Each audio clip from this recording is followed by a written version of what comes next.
My father used to insult me like it was a hobby. Not discipline, not tough love, humiliation. And every single time he mocked me, he'd end it the same way. Go get me something. Water, lotion. What he didn't know was that for years, I was secretly getting revenge in the most disgusting way possible. And to this day, I don't think he ever found out. If you've ever dealt with someone who made you feel powerless, someone who treated you like you didn't matter, then this story is going to hit hard. Make sure to like the video, subscribe, and stick around until the end because the revenge in this story is petty, disgusting, and honestly kind of shocking. When I was a kid, I genuinely believed my dad hated me. Not in the dramatic, my parents don't understand me kind of way. I mean actual cruelty. The kind that sticks to your brain years later like gum under a desk. He never hit me regularly or anything like that. It was worse in a quieter way. Constant humiliation. Tiny acts designed to make me feel small. And because I was a kid, I thought I deserved it. I had ADHD. Back then nobody around me really understood what that meant. I was hyper, loud, emotional, sensitive. I bounced off walls, asked too many questions, talked too much. I know now that I was just a kid with unmanaged ADHD. But to my father, I was annoying. That was his favorite word for me. I can still hear his voice in my head. Why are you always talking? Why can't you sit still? You're like a little animal. And then there was the sentence I never forgot. I must have been around 7 or 8 years old. If you died on Friday, would be sad Saturday, funeral Sunday, and over it by Monday. I remember freezing. Not crying, just freezing. Because when you're a kid, your parents are your whole world. They're supposed to protect you.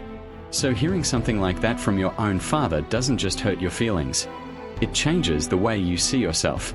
Suddenly, I started wondering if maybe I really was a burden. Maybe I really was too much. And the crazy thing? Right after saying horrible stuff like that, he'd immediately ask me to do something for him. Go get me a drink. Grab the remote. Bring me my towel. Like degrading me and commanding me were part of the same routine. One memory still burns in my brain. We were on a cruise vacation. Everyone else seemed happy. Families laughing, music playing near the pool, kids running around with melting ice cream. I remember trying desperately to get my dad's attention because I was excited about something stupid. Probably a game room or a dessert bar. He got irritated instantly. Without warning, he kicked the back of my leg hard enough to buckle it.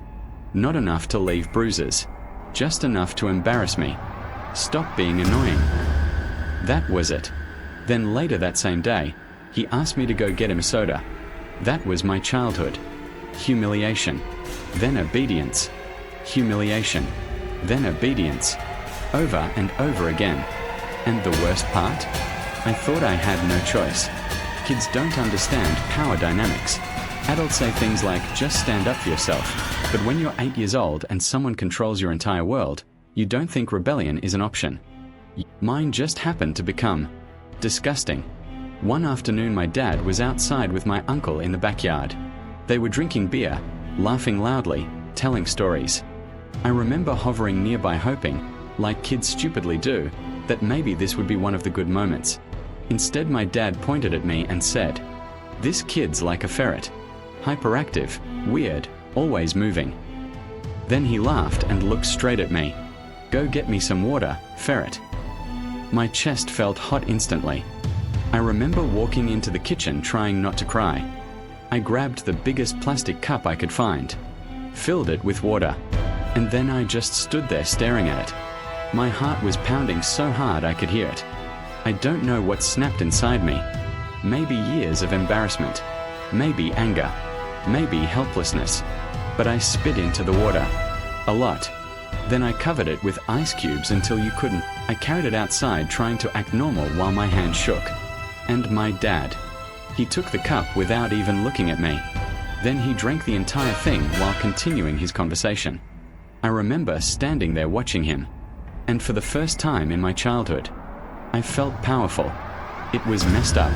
I know that now. But when you're a powerless kid, revenge doesn't look heroic. Sometimes it looks ugly, secretive, petty. But to me, it felt like survival. And after that day, something changed. Because my dad kept following the exact same pattern. Insult me, humiliate me, command me. So every time he asked me for something, I got even. If he wanted water, spit. If he wanted lotion handed to him later, spit in the bottle. His hair products, spit. Aftershave, spit. Body spray, spit. There was this pink hair lotion he loved. If you know, you know. The thick pink stuff in the jar. Every time he bought a new one, I'd secretly open it and spit inside before mixing it back together carefully so he'd never notice. And the scary part? I got good at it. Really good. I learned timing. Learned hiding spots. Meanwhile, my dad never suspected a thing. He'd still bark orders at me from across the house. Go grab my towel. Get my brush. Bring me my drink. And every single time, I'd feel that same. But now there was also satisfaction. A private little secret. The only control I had. And honestly, it became routine. That's the part that disturbs me now as an adult. At the time, I didn't even question it anymore. It became my way of coping. Because I couldn't yell at him. Couldn't fight back. Couldn't refuse. So instead, I contaminated everything. Years passed like that. Literal years. And weirdly enough, my dad would constantly brag about how healthy he was. Man, I never get sick. I've got a strong immune system. I can eat anything. Meanwhile, I'm sitting there internally panicking like, oh my God, did I accidentally build this man into a biological weapon? I know logically that's not how biology works, but teenage me genuinely started wondering if my revenge had somehow backfired. Like instead of hurting him, I'd accidentally evolved him. And eventually, I stopped. Not because I got caught. Not because he apologized. I stopped because I got older. High school changed things. I started spending less time at home. I made friends. Learned more about myself. Learned that being annoying didn't make me worthless. And most importantly, I realized I could say no. That sounds tiny, but for kids raised in toxic homes, no feels illegal.